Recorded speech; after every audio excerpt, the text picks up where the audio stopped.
what happens after I die. Okay, சொல்லிட்டேன் நினைக்கிறேன். பதில் நீங்க கர்த்தரோட இருப்பீங்க. முடிஞ்ச அளவுக்கு சாகாம இருக்கிறதுக்கு ட்ரை பண்ணுங்க. எல்லாருக்கும் சொல்றதுதான். செத்த பிறகு எங்க போவோம், எங்க இருப்போம், அதெல்லாம் யோசிக்கிறத விட சாகாம இருக்கிறதுக்கு ஆசைப்படுங்க. முதல்ல சாகாம இருக்கிறதுக்கு ஆசைப்படுங்க. முதல்ல இந்த வசனத்தெல்லாம் கொஞ்சம் மாத்தி 70 வயது என்னது, மனுஷனுடைய ஆயுசு 70, பலத்தின் மிகுதியினால் 80. இதை எழுதினவர் 120 வருஷம் வாழ்ந்துக்கிறார். அதுக்கப்புறம் அவருக்கு கீழே வந்த யோசுவா வேற 120 வருஷம் வாழ்ந்துக்கிறான். இவங்க எல்லாம் 120 வாழ்வாங்களாம், நம்மள 70 80 போயிடுவாங்களாம். என்ன கதை இது? அப்போ பொதுவாக எல்லா மனிதர்களுக்கும் இது 80 வயசு பலத்தின் மிகுதியினால் அப்படி சொல்லல. வனாந்திரத்துல நடக்கும் போது அந்த வனாந்திரத்துல எல்லாரும் இறக்க போறாங்க. அததான் மோசே சொல்றான்.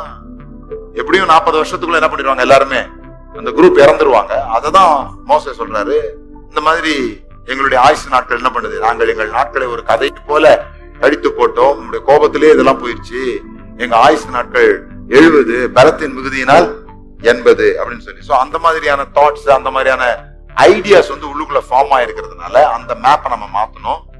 நம்ம எப்படி நாள் வேணா என்ன பண்ண முடியும், வாழ முடியும் அப்படிங்கிற எபிலிட்டி நமக்கு இருக்கு. இன்னைக்கு பில்கேட்ஸ் போன்றவங்க அதிகமாக பணத்தை எதுல முதலீடு பண்றாங்கன்னா, மனிதர்களுடைய ஆயுளை எப்படி நீட்டிக்கிறது அதுலதான் அவங்க ரொம்ப போடுறாங்க. இப்ப அதுக்கெல்லாம் கண்டுபிடிச்சுக்கிட்டே வர்றாங்க. இதை பத்தி மேலும் தகவல் வேணும்னா நீங்க அந்த மாதிரி நியூஸஸ் எல்லாம் என்ன பண்ணணும், பார்க்கணும். ஓகே, மனிதர்கள் சாகாம இருக்கிறதுக்கு என்ன பண்ண முடியும், மனிதர்கள் சாகாம ஆக்கிறதுக்கு இன்னொரு 20 வருஷத்துல நாங்க சில காரியங்கள்லாம் கண்டுபிடிச்சிருவோம்லாம் பேட்டி கொடுக்குறாங்க. டாக்டர்ஸ் எல்லாம் பேட்டி கொடுக்குறாங்க, அதெல்லாம் செய்யறாங்க. அப்படி ஒரு உலகத்தை அவங்க உண்டாக்க பாக்குறாங்க. ரொம்ப நல்ல விஷயமா இருக்குது.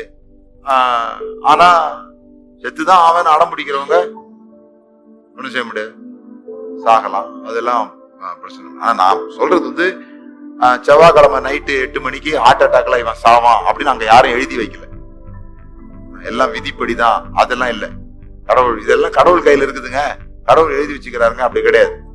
இப்ப பாருங்க, பழைய ஏற்பாட்டிலே சொல்றேன், அதுவும் 10 கற்பனையிலேயே என்ன சொல்லி இருக்குது, உன் வாழ்நாள் நீட்டித்திருக்கும்படி உன் தாயும் தகப்பனையும் கனம் பண்ணுவாயாக. ஓகே, உன் வாழ்நாள் நீட்டித்திருக்கும்படி. அப்ப வாழ்நாளை நீடிக்க முடியுமா?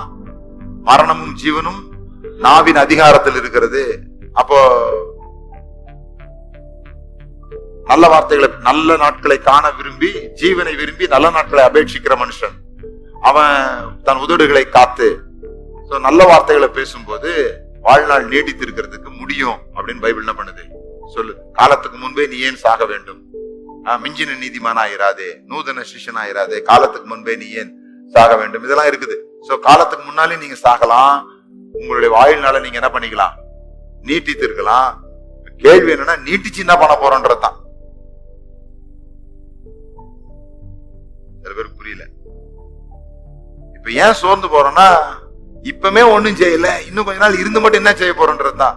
ஆனா செய்யறதுக்கான ஏதாவது ஒரு பர்பஸ் உங்களுக்கு இருந்ததுன்னா ஆயுள் என்ன பண்ணுது, நீளுது.